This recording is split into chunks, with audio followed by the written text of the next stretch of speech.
Muling umarangkad ang Mobile Legends Bang Bang Professional League Philippines itong Biyernes ng hapon.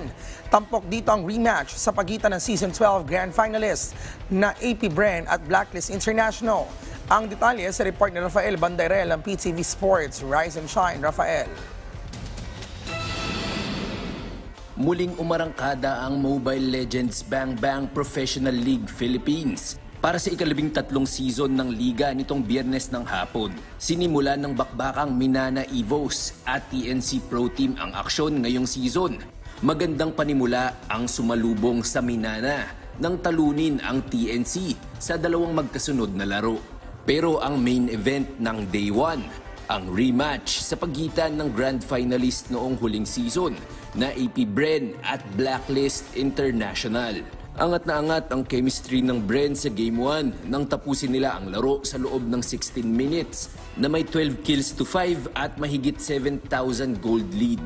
Pero pagsapit ng Game 2, dito nagkasubukan kung sino sa dalawang mga koponan ang mas matatag. Hindi basta-basta nagpatinag ang Codebreakers. Dalawang magkasunod na Lord Steel ang ginawa ng Blacklist jungler na si Sensui upang unti-unting burahin ng abanteng itinaguyod ng Bren sa early game. Gayunpaman, hindi naman nawalan ng kumpiyansa ang defending champions. Nung ano po kasi, nung time na yun, di pa nakakuha yung Lord, alam na naman yung mangyayari. Sabi, uy, baka Sensui, may ilig gumagawa ng Lord, gano'n.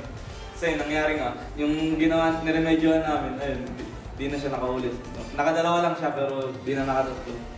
Bren pa rin ang nangibabaw sa dulo dahil hindi napigilan ng Blacklist ang pagtulak nila sa base. Masaya naman si Bren head coach Francis Ducky Glindro sa ipinamalas na performance ng kanyang koponan. Actually, matagal na sinasabi ko sa team, during tournaments sa playoffs, mas gusto ko kalaban yung malakas na akin. Kasi at that point, malalaman mo kung mananalo ko for the entire team. Susunod na sasalang sa aksyon ang AP Bren sa linggo kontra sa TNC Pro Team. Rafael Bandairel para sa Pambansang TV sa Bagong Pilipinas.